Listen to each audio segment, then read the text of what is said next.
they need to explain it further. Now they are talking about selective bailouts. But the order paper, Bill 345, says we're going to have selective bailouts. We're not going to have selective bailouts. That's what it says here. We are not to provide financial aid to any private company in Nova Scotia. Thank you, Mr. Speaker. The Speaker recognizes the honourable member from King South on a point of information. I just want to know where you got that information, that we are only creating jobs that are paying $20,000 a year. First of all. Second of all, a job is a job. If you can pay your rent, then that's a lot better than not having a job at all. And third of all, I think it's a little absurd that we've now explained 3 times that we are not going to give selective bailouts to companies that have been affected after the recent bailout. We said recent bailout.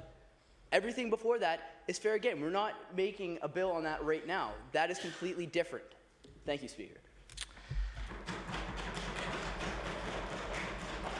The honourable member from Cape Breton South to reply to the point of information. Mr. Speaker, he seems to have an obsession with sources, so I'll tell it again. In Cape Breton, Mr. Speaker, in my constituency, a lot of jobs were lost, especially a lot of jobs were lost when the, trying to remember, I think it was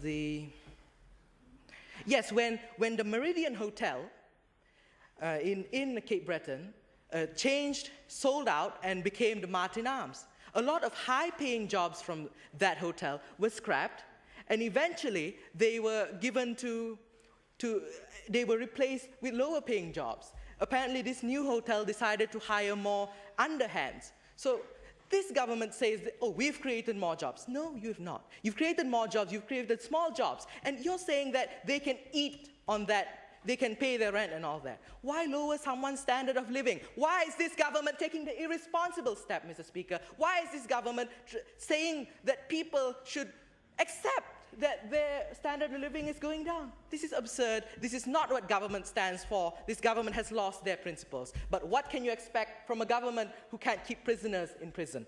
So, The Honourable Minister of Justice. Okay, I'd just like to start by making reference to a comment that was made earlier about it not being the fault of the small businesses that we're in a recession.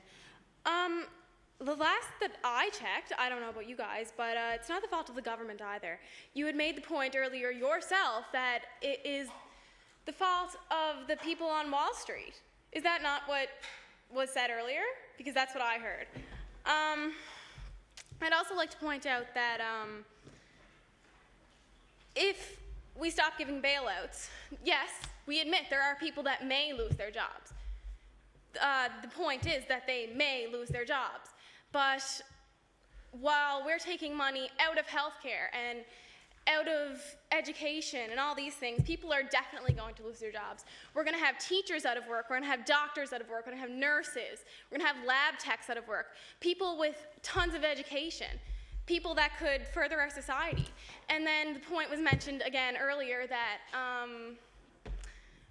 people are going elsewhere when they lose their jobs. Do we really want doctors going out west, going to the United States, going to other countries when they could be staying right here in Nova Scotia where we need them 100%? Thank you, Mr. Speaker.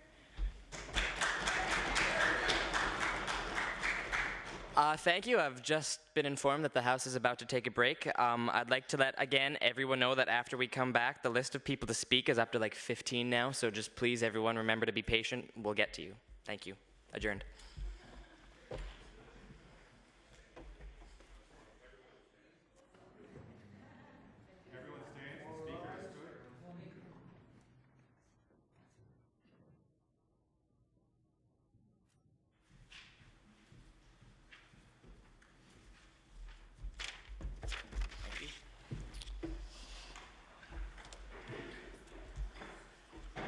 Thank you.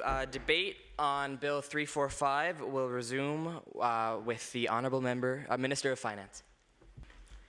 Job losses. You continuously speak of job losses, with good right, because that is essentially what we're discussing. It has been 9 months of this economic downturn. Where are these massive job losses you continually fearmonger about? Where are they? What about Manning? The Honourable Leader of the Opposition. Thank you. Well, first of all, I would just like to say that there's a pattern. It's obvious. The companies that are doing well and the companies that aren't doing well right now due to our economic situation, there's a pattern, like luxury items and stuff like that. We all know that's the way it works. And I just have a question that we've asked many times, that we just want a timeline. We want to figure out where is the amount of time you guys are expecting to hold out these to take away these bailouts for people, to hold them off. And another question is, why is our health system needing so much money right now? Like, what are the numbers for that? How much money do we really need? Do we have any available? Why is our health system in such a hard time right now that we need to, support all these doctors and all these nurses? We understand that we're low employed with that, but that has to do with schooling, and not enough people are making it through to become registered nurses. It's not that we can't pay them. So I just want to figure out a timeline and figure out the numbers for the amount of money that we need to put into the healthcare, so we can figure out if this is viable, if we are able to bring these bailouts to certain companies that need it, and companies that represent Nova Scotia well. Thank you. The Honourable Member from Eastern Shore. Thank you, Mr. Speaker. I just have a question. Is the opposition leader suggesting we cut funding to the health sector because we are paying them too much? Is that what I'm hearing here? Also, I would like to speak on behalf of the good people of Eastern Shore. The good people of the Eastern Shore epitomize the hard-working, small-town type of Nova Scotia. There are numerous small businesses here, and they have struggled to get by, and they have earned their spot in the business world, and they will continue to work because they strive hard with hard work. They do not get by using government handouts and ridiculous sums of money for no reason whatsoever. Thank you very much, Mr. Speaker.